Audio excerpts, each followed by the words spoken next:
Hi, welcome back. This is part two where we look at the week ahead. Okay, so let's look at the data that's coming out this week. And of course, we've got a continuation of all these central bank speakers giving their view on what's going on economically, geopolitically, etc., and how they see that impacting their economies and the markets. So if we look at US, we've got inflation data coming out with CPI and PPI. We've also got retail sales, so we're going to see how the consumers are spending. Then we've got Philly Fed manufacturing, industrial production, capacity utilization, and Kansas Fed manufacturing. That's all around industry. What's going on with manufacturing. Capacity utilization is one of those that I like to keep an eye on. 80 and above is growth, below is contraction. 80 to 84 is ideally where governments like to see that. And then, of course, in the US, there's some housing data coming out too. In the EU, we've got the economic growth forecast. So, what they see happening in the future, as we're all trying to do at the moment. Jobs data's coming out, GDP, are they going to sort of avoid going into a recession? And then if they do, sort of what are we going to see in the way of that? And that, obviously entering winter as well. It depends probably partly on what happens with energy prices, food prices, etc., of course, because that's going to impact inflation still. And then we've got ZEW, industrial production, and CPI. So, a little bit of inflation data coming out there to see. In Germany, we just got the ZEW, so not too much from Germany this week. In the UK, housing data, jobs data, again those inflation metrics, CPI and PPI, and then how the consumers are doing with retail sales index and also the retail sales themselves. Then when we look at Canada, we've got housing data and again industrial production. China, industrial production, retail sales, and the house price index.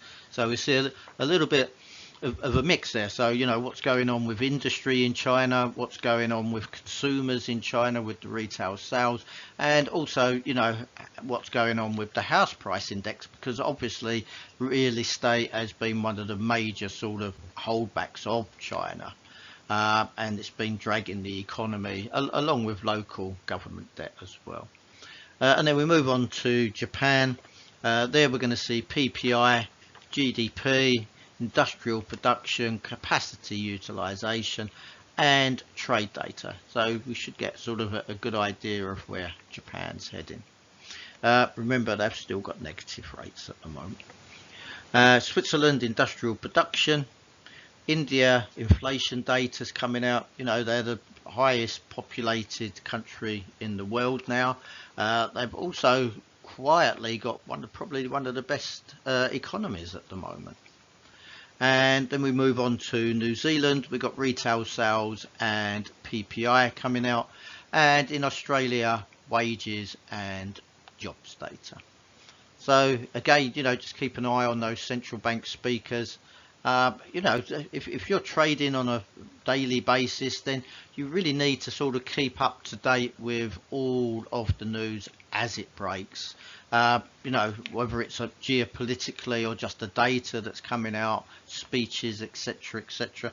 And if you struggle with that, or you don't want to read it but you want to listen to it, then contact us, because one of our partners provides what we call a squawk service. We as pro traders have used it for a decade plus. And that means that we can focus on the price action and just listen to what the news is. So it's really useful. Okay, so part three is where we take a look at the macro. So we've got lots to look forward to this week. It's going to be a big week. It's going to, it's certainly going to have some guidance of where things are heading with both the FOMC, so the Fed effectively, and the ECB, both deciding on rates, but also, hopefully giving us just a little inkling of some forward guidance of what their expectations are. You know, you've sort of got rates going up at the same time that the risks of recession. But, you know, as I've said for quite some time, I think at the moment that that's acceptable, and it's in part of the central bank's plans. But I'll cover that in the macro part. So just to highlight our services, daily newsletters full of headlines, global news. You can get them either direct from us, or we do post them on LinkedIn as well. And then if you would like to subscribe, we offer fresh daily chart levels, which includes daily pivot points. Then we offer anything from one-day workshops, one-week courses, and also our comprehensive accredited masterclass. So, you know, whatever level you're at, we can help you to improve, and, you know, hopefully help you to get where, you know, your goal is when it comes to trading. And then to also help with that, we do trader mentoring. We consult to companies to help them with their exposure on FX and commodities. We provide lots of educational content, individuals, exchanges and brokers.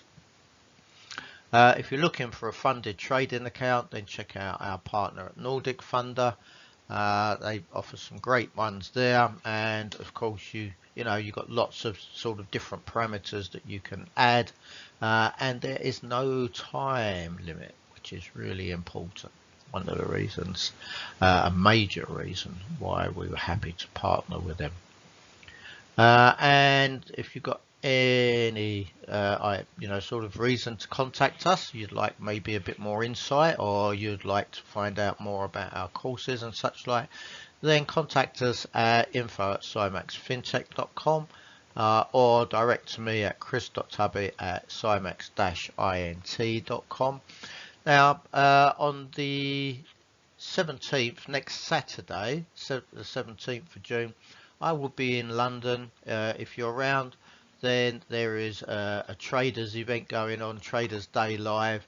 If you want information, again, just reach out to me and let me know. But you know, it'll be a great day. There's going to be a lot of experts there. I'm doing a presentation. I'm also on a trading panel of experts where we're discussing sort of our journey so far in trading. So it should be a good fun day. As usual, we start with our disclaimer. So trading involves the potential risk of loss of capital. It's not suitable for everyone, although hopefully it is for you. When it comes to leverage, just be careful, because you can lose substantially more than that initial investment. Everything we include in here is just purely for educational purposes. You know, we're not trying to provide you with advice. We're just trying to help you prepare, understand the markets better, to help you make better decisions. But of course, you know, if you are looking to invest or trade, that has to be your decision. And before you make that, you should consider your financial situation, your level of experience, and your risk appetite. And of course, on your risk capital, you're prepared, but more importantly, can afford to lose. If you've got any doubts whatsoever, seek independent financial advice before risking your capital.